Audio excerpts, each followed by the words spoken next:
This here is Boom Studios' Mighty Morphin Power Rangers comic, issue 23. This comic book series has been running for quite a while now, and the opening scene of this issue is Rita returning to the Moon Palace. It's badly damaged after the Rangers' assault in the first arc, and there's even a note for us to refer to issue 7 as to what happened. Whilst the palace had been wrecked, it's not a problem for Rita, who uses magic to restore it, much like the command center repairing itself in the TV series. So, with the palace looking better than earlier, Rita commences her next plan, which isn't to attack Earth. Instead, she wants to find Finster before she determines how to deal with the Power Rangers. And now we see the Power Rangers in New York following a monster alert at the end of the last issue.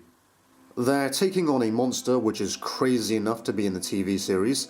Some comical elements here, as the monster just yells a lot of conspiracy theorist statements, and the Rangers are trying to guess the monster's name.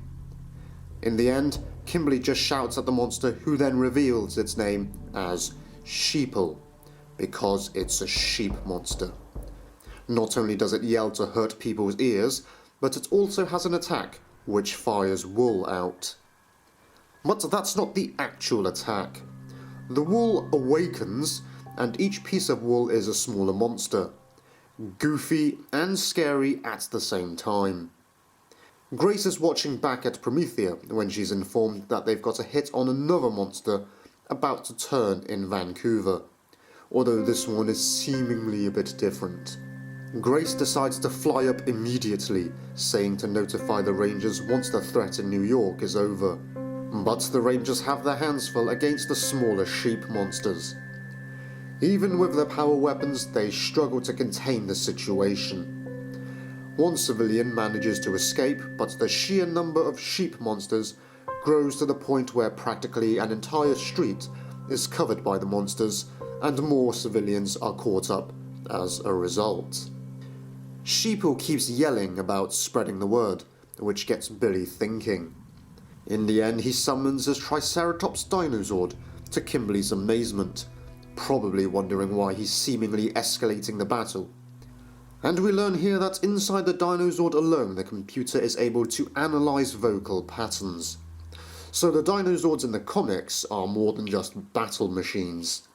Billy uses the Triceratops to mimic Sheeple's voice in order to get the small sheep monsters to release the trapped civilians.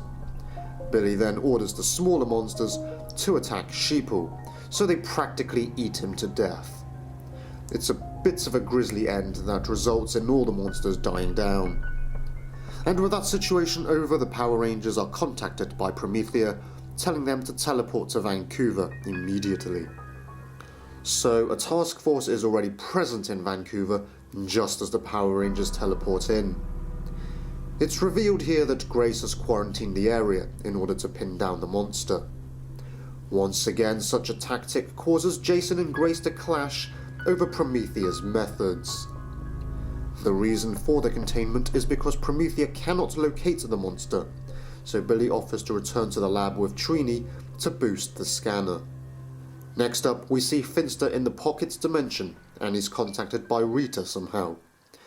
Not only are they able to communicate, Finster was able to escape by removing his glasses and breaking them to open a portal.